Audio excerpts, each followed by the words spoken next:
I got a mini microphone. Hi, welcome to my channel. Today I'm going to be talking about all of the book adaptations that I am anticipating in the coming years. Most of these I don't really know a release date. I don't think any of them I know a release date for, but I'm really excited to rant about those today. These are all going to be ones that I am for sure confident that they are going to be adaptations. And then later on in the video, I'll do like hopefuls because there are some that got like optioned for things. So there are rumors going around. There just hasn't been like an official announcement that is actually happening. So that's the deal with that. All right, so the first one, I don't know how I'm going to do this with the microphone, but the first one that I have is season 2 of Shadow and Bone, which is a show that is currently on Netflix. This is a book series by Leigh Bardugo, who is a genius. She's created such a vast world, the Grishaverse, and I'm super excited to see Nikolai and Zoyalai. Obviously, I think they're gonna take some first steps towards building that dynamic. I'm just excited to see Tamar, Tolia, Wylan, of course. I think there's just so much creative freedom they have now that they've like combined both Six of Crows and Shadow and Bone together. I trust that they'll make it fun no matter what. Like, I don't think they'll make something bad and change everything. So I'm excited for Shadow and Bone season 2. The next series that I'm excited to continue on is Heartstopper by Alice Oseman. They've been renewed for several seasons. I don't remember how many, but I know at least a season 2 and 3 are in the works. I haven't read the rest of the Heartstopper series, so I'm not really familiar with what happens, but I know that a ton of Heartstopper fans are very excited, so I'll have to catch up to that. The next, I have a list. I'm trying to stick to my really poorly written list. Oh yes, The Summer I Turned Pretty season 2. This series I watched and I really enjoyed it. It's a really like a comfort series because while it is very like light and rom-com-y, kind of a lot of drama just between the love square that Belly has going on. I just think that it's fun, but it's also like it makes you sob, so I'm really excited to see what they do with that. I have like mixed feelings on it just because with love squares you really have to like balance stuff out, and I feel like the balance was there at sometimes, not there at sometimes, but either way I'm excited to see what they do with that because it was a very well developed series and they really brought on the emotion that I think it needed. The next series that is getting adapted, or the next series that is being adapted from a book, is Daisy Jones and the Six by Taylor Jenkins Reid. Not only is it going to be adapting this interview style, it's going to be like a documentary format, but it's also going to have an album going along with it with all the cast like singing the songs that were written in this book, and I'm just so excited to see that too, because then I can listen to the music and know that it came like strictly from this series. There's just so many things that they could do with this, and I think that it will be a very revolutionary adaptation. Reese Witherspoon is on the like production team for this, The Hell is Sunshine, and it's going to be on Amazon Prime Video. I don't know when this is coming out. I feel like it's going to be either like really late this year or like early next year. And then another book by Taylor Jenkins Reid, The Seven Husbands of Evelyn Hugo. This is getting adapted into a movie. I don't really know that much about it. I don't know what they're planning. I am a bigger fan of Daisy Jones just for the group dynamic, and you have a lot of characters. Seven Husbands is just more tragic and definitely not a happy story. Like Daisy Jones isn't either, but it has more highs than Seven Husbands does.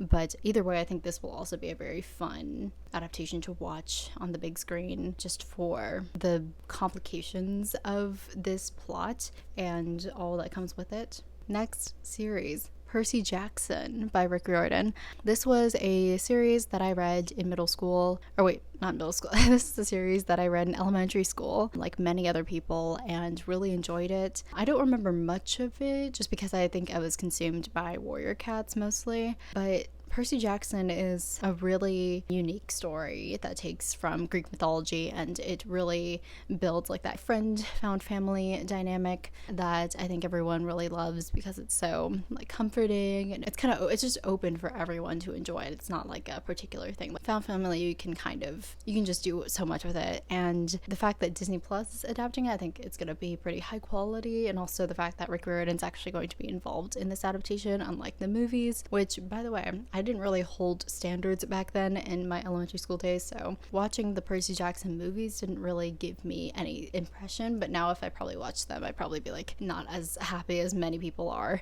I'm just really looking forward to seeing how they improve upon those movies. Also, the fact that Walker Scobell, who played Adam in the Adam Project, just the fact that he's getting these major roles as soon as he gets into the acting profession is just amazing. So I'm just happy for him. Yes. Okay, moving on. All right, next we're getting into the rom-coms. So first we have It Happened One Summer by Tessa Bailey. This is going to be very interesting because this is going to be the first rom-com that I've been invested in that I am now like waiting to get adapted, if that makes sense. Like The Summer I Turned Pretty, I read it only because the show was coming out, but It Happened One Summer, when I read it, I didn't know that it was getting adapted for a movie, and now it is. And the same company, I forget what the name was, but the same company that made the Hating Game adaptation, they are making It Happened One Summer as well, and I think that's a good thing. I think the Hating Game did very well in kind of making this lighthearted rom-com movie. I'm pretty sure a lot of people liked the Hating Game. I know some that were like huge fans of the books and didn't really care for it, but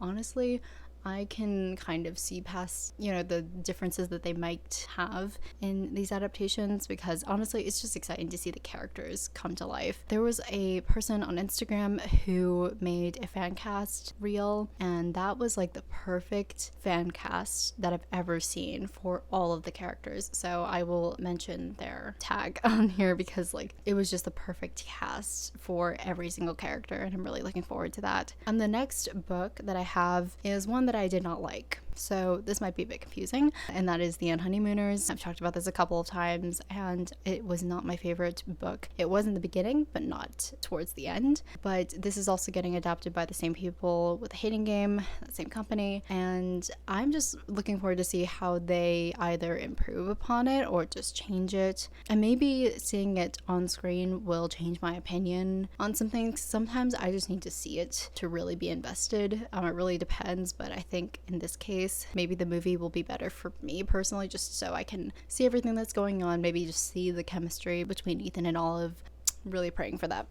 The next adaptation is also a book that I did not like, and that is The Spanish Love Deception by Elena Armas. This is a book, and I'm not really holding any expectations for this movie adaptation. Again, same company, but honestly, I'm just going in with an open mind. Hopefully they do something to make me like it a little bit better. Again, I like being able to see the chemistry, and whoever the cast for that will be, they'll be very attractive, as the book states, and hopefully they just make it a little bit more I don't know how to describe it, but I just hope they add more substance to the plot. Maybe if they turn it into like what they did with The Hating Game, where it's not so like serious but more like, lighthearted, fun.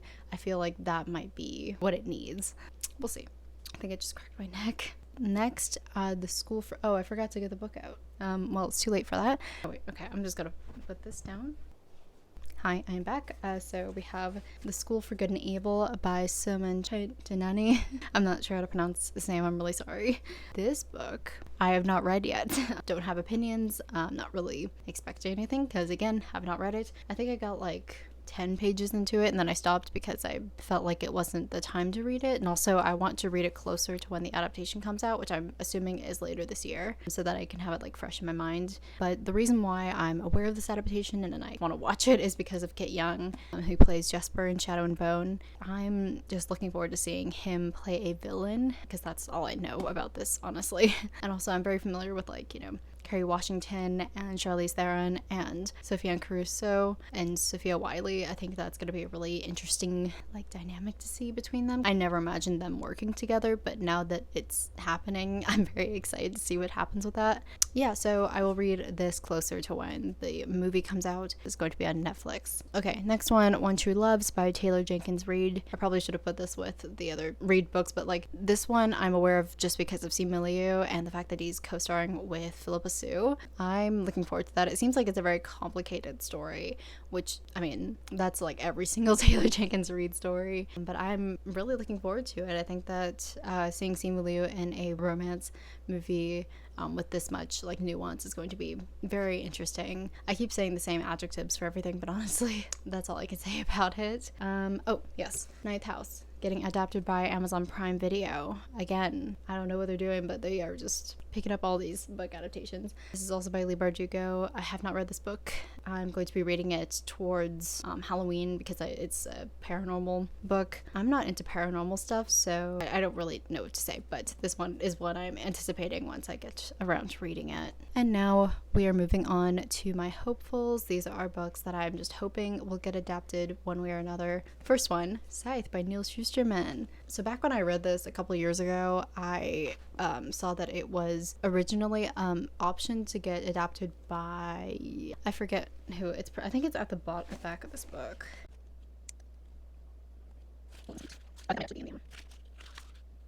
I think that might be in Thunderhead, but this was going to get adapted, and I think originally Steven Spielberg was going to be the director for this, which would be the dream. I've only seen one thing by Spielberg, and that was Ready Player One. I loved the atmosphere of that, and I think that would really match Scythe and that dystopian world as well, but I don't think there were any like recent updates on that adaptation, so I'm just gonna cross my fingers, hope for the best. I think that this would make a great movie. I would love to see it on the screen no matter what they do. Yeah, because this is like one of my favorite series ever. Again, holding out hope. That's all I can do.